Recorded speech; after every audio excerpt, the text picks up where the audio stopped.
The Conservative Party of Canada had its annual convention this weekend, and one of the contentious issues that came out was a resolution that was, I think, meant to support the idea that climate change is real, and it was defeated, and that generated a lot of buzz in the media and on social media.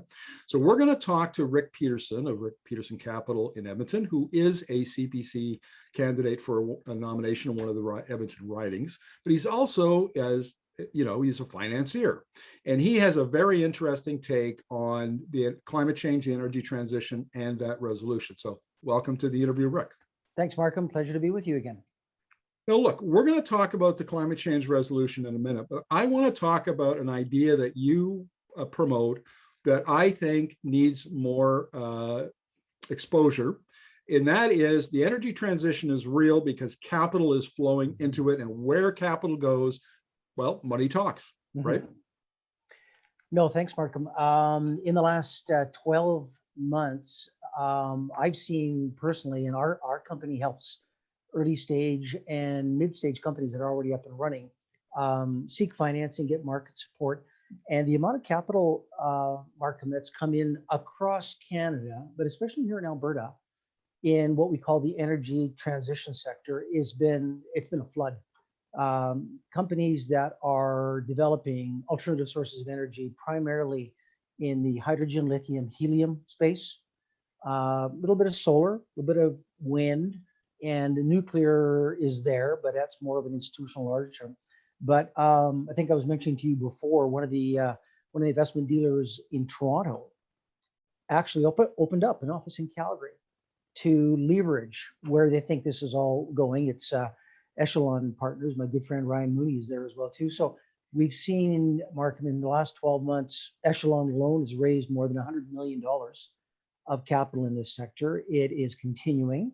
It is something that we'll see its ebbs and flows, but there is no doubt that it's happening.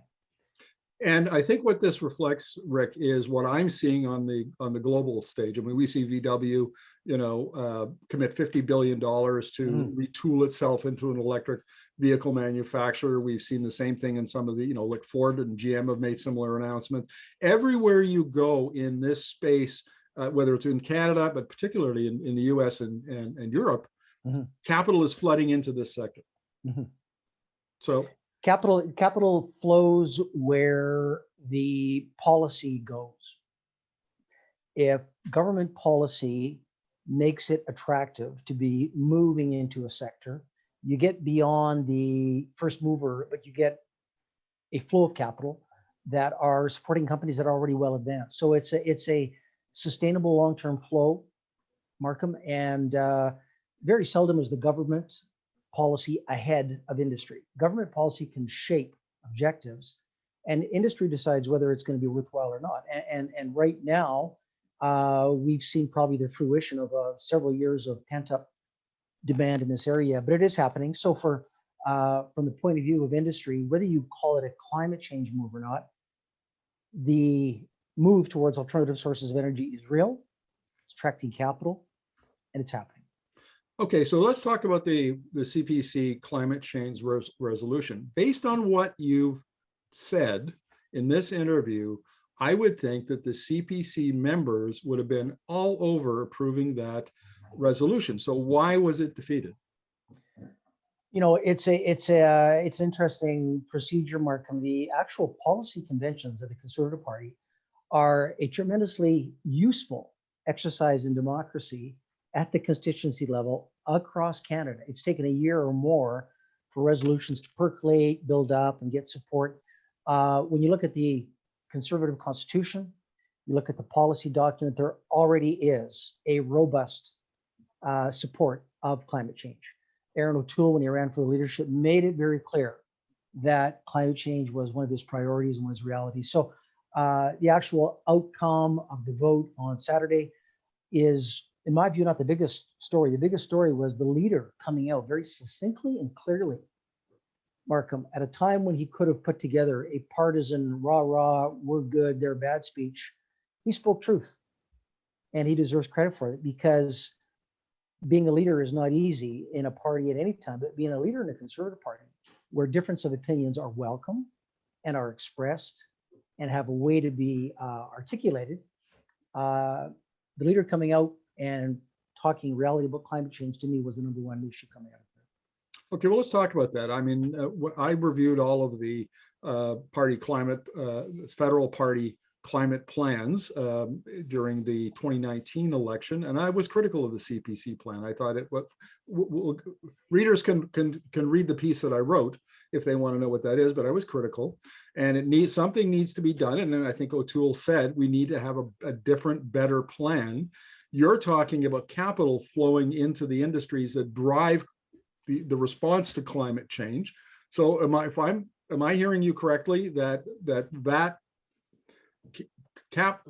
capital allocation, capital flows into energy transition businesses will be a part of the climate change plan? If you watch where the money is going, Markham, we can all support the fact that climate change is happening, or that the markets are reacting to policies or inducements that go in the direction of reacting to climate change.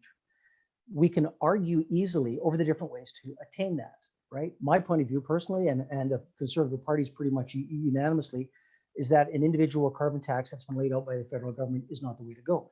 Nothing that's happening in the capital markets today, none of the money that's going into the hydrogen, lithium, helium space right now is on the back of a carbon tax. It's independent of. It attacks the emissions of large producers, like I see behind you, electric vehicles, right? Catalytic converters are going in there, or the catalysts of catalyzers rather on the hydrogen plants are going in there to be able to make either blue or green hydrogen. So nothing that's happening, and I'll wrap this up, nothing that's happening in the capital markets today is being done either in support of, or reaction, or related to a carbon tax on individuals. Nothing. Okay, fair enough. I mean, I understand, carbon taxes, carbon pricing is meant to reallocate resources and where capital flows and where consumers spend their money. Fair enough. So how are you, if you're not going to use the carbon pricing policy lever, then what other levers will the CPC use to encourage capital to flow into the industries, the energy transition industries, where it needs to flow? Who said that carbon pricing is off the table? Nobody said carbon pricing is off the table. Okay. And I can't speak for the leader. I can't speak for the party, but one of the elements that is interesting, again, is carbon intensity. Look at what the Alberta government has done here, right? The intensity of the emissions of the large producers. Now that's carbon pricing, Malcolm, but it's not individual tax on the end user. So we can approach, as conservatives, we can approach the climate change agenda and say, we want to move in a direction that is going to be reducing and hitting net zero by 2050. Absolutely. And carbon pricing may be a way of that. And here's how we attack carbon pricing. There's different alternatives out there. There is not a carbon pricing unanimity or support for an individual carbon tax, but that doesn't mean that carbon pricing can't be part of the end result. So it's wide open, Markham, and for the leader to say that he will come back with a legitimate plan is absolutely the right approach to do, right? And we have time before the election. We'll see what he comes up with, but there is nothing, there's a wide variety of options that are out there that don't entail a consumer carbon tax like the federal government has imposed. Okay, I think we should clarify here because I don't think we've made it really clear for viewers what we're talking about. Right. Carbon pricing can be applied at different levels. So the federal government today applies it. There's an industrial emitters carbon pricing schemes that it backstops in the various provinces like Alberta.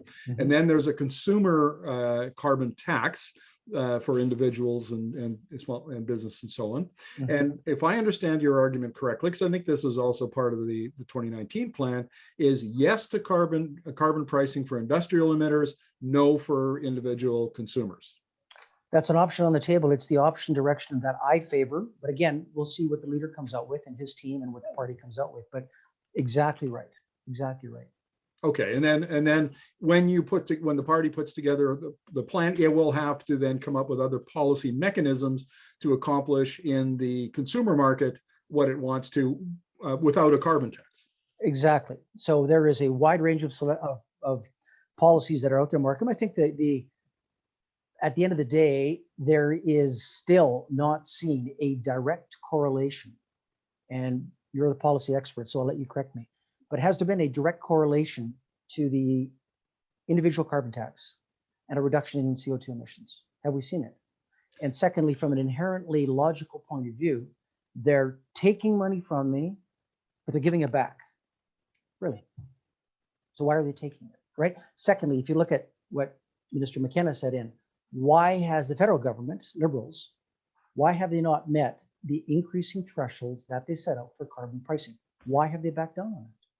So if you put all of those together, it is normal to have a healthy skepticism of the carbon pricing that the Liberal government has.